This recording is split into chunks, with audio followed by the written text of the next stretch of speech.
motivasi aku buat ikut liputan karena kedepannya aku juga pengen jadi reporter juga, jadi pengen belajar juga gimana sih turun ke lapangan untuk cari berita seperti apa.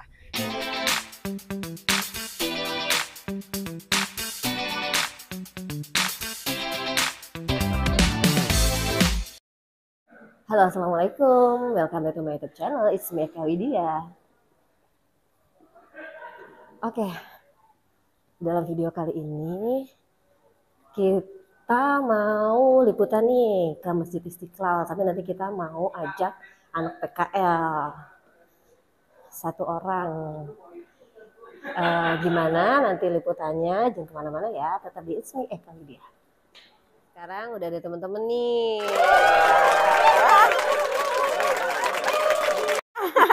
Udah kearisan. Jadi kita mau liputan ke Masjid Istiqlal. Siapa tadi ikut? Awal. Oh iya, Awal.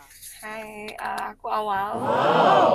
Dari mahasiswi IPB University jurusan komunikasi. Dan saat ini aku lagi magang di TVRI DKI Jakarta tepatnya, dan lagi ikut mereka untuk liputan.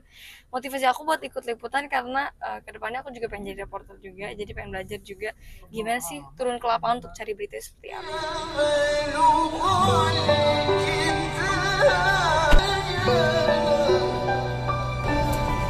Oke.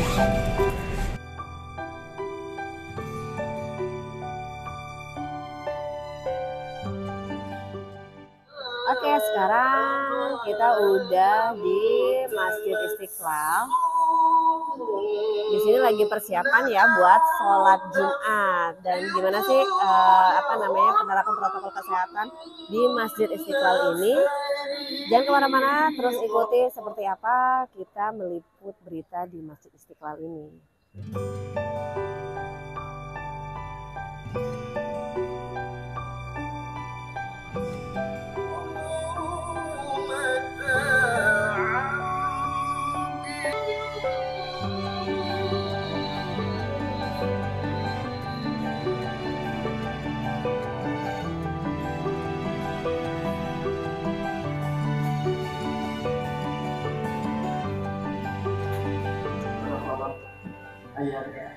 Kita mau cari pengunjung jemaah yang ada di sini nih.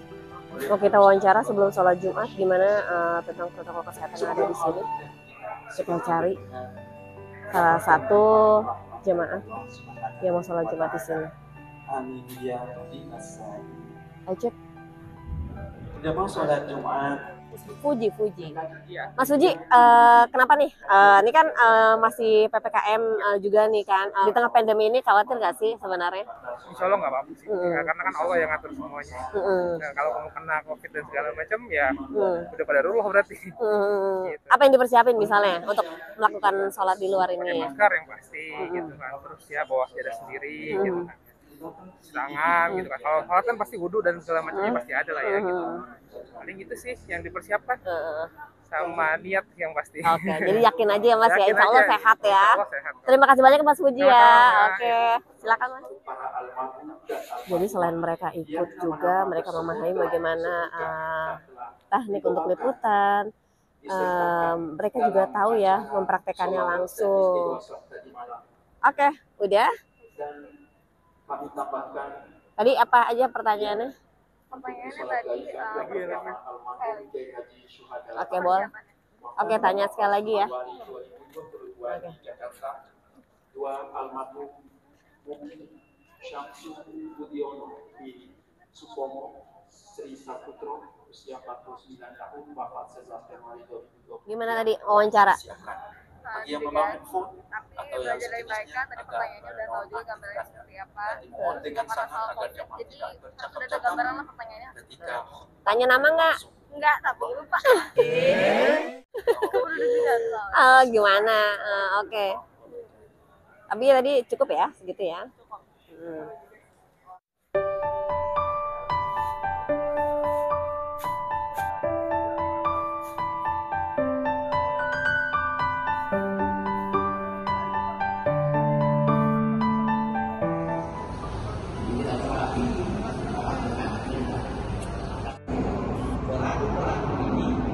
memiliki kesempatan yang bertambah karena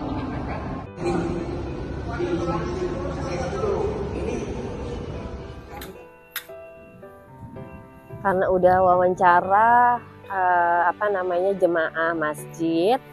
Sekarang kita waktunya wawancara ke humas atau pengelola Masjid Istiqlal terkait dengan prokes ibadah di Masjid Istiqlal, khususnya di pelaksanaan sholat Jumat. Sekarang kita ke ruangan pengelola dulu, yuk.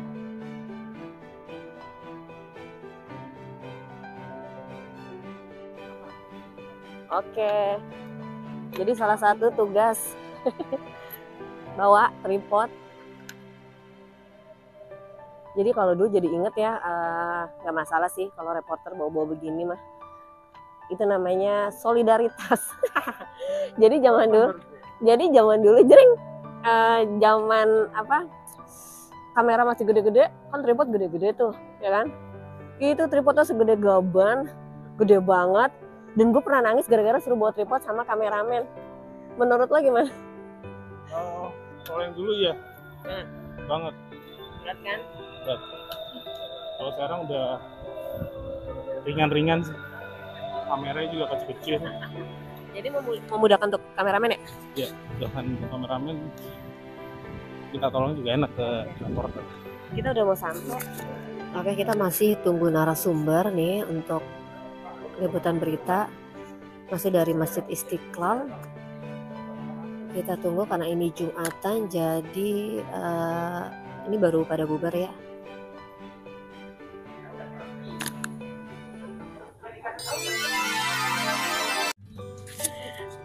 Oke, ternyata karena berita kita itu diburu, maksudnya diburu-buruin, suruh cepet-cepet naik, jadi hari ini kita wawancara dengan ini aja tadi, jemaah masjid aja ya Jreng ya, belum capture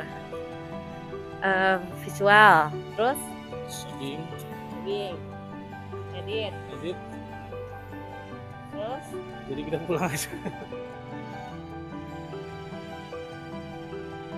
Kendalanya kadang dapat berita, kadang enggak. oh gitu. Ya, Nah, kenapa nggak dapet berita tuh kenapa? biasanya narasumbernya nggak ada. Nah, kalau narasumber nggak ada gimana? Gimana tuh? Cari yang Cari lain. yang lain. Jadi sih paling di depan kamera tuh nggak canggung gitu, percaya dirinya itu tinggi. Terus harus ini juga sih, harus banyak tambah harus punya banyak pengetahuan, knowledge sama communication skills harus punya. Gimana? harus pintar ngomong, public speakingnya tuh harus bagus, terus juga harus pengetahuannya tuh harus benar, pengetahuannya harus luas, terus juga jangan kalau misalkan mau liputan atau mau wawancara itu harus research dulu dari mulai topiknya, permasalahannya, sama narasinya. Nah, mereka di sini juga diajarkan untuk menyusun naskah-naskah berita sesuai dengan rundown nih. Jadi mereka sekaligus bisa tahu mana-mana saja berita aktual yang ditempatkan di segmen pertama, kemudian sampai dengan berita-berita yang soft news yang ditempatkan paling bawah atau segmen terakhir. Di redaksi ini juga teman-teman yang magang ini juga akan diajari untuk melakukan pengeditan nih video-video yang udah diambil gambar-gambar dari si kameramen. Nah, kebetulan banget teman-teman magang di sini itu udah pinter-pinter, jago-jago ngedit visual berita yang didapat dari kontributor, kemudian dari kameramen. Ternyata mereka ini selain mendapatkan ilmu dari tempat kuliah, mereka juga sebelumnya memang sudah otodidak belajar atau mengerti bagaimana proses pengeditan video. Jadi keren banget, dan mereka juga hasilnya ternyata bagus, nggak cuma sekedar nggak cuma sekedar ngedit saja, tapi juga pemenggalan video-video atau statement yang akan dimasukkan ke dalam berita tersebut ini benar-benar pas sesuai dengan isi berita tersebut nih. Yuk kita lihat.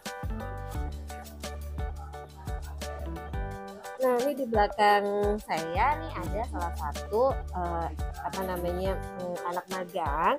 Ini dari IPB ya, namanya Anggita. Anggita ini juga dari mana Tak? Kamu bisa edit-edit? Dari kampus diajarin ada mata kuliah editing audiovisual, Pak. Ya terus diajarin ada Premiere, jadinya tahu.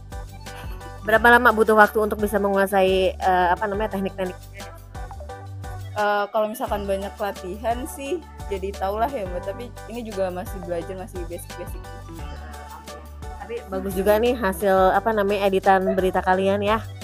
Keren-keren. Jadi jangan meremehkan anak-anak magang ini, karena memang mereka ini bisa benar-benar ngebantu editor di editing room ini. Oke, jadi multi talenta banget ya. Selain mereka juga menguasai teknik penerbitan berita, mereka juga bisa melakukan pengeditan. Bahkan saya sendiri nggak bisa untuk ngedit menggunakan Adobe Premiere ya, kalau kayak gini ya. Hebat. Si tahu tempe yang telah dikeluarkan dari dalam rumah langsung dilempar dan dibanting. Ada tanggapan dari pemerintah.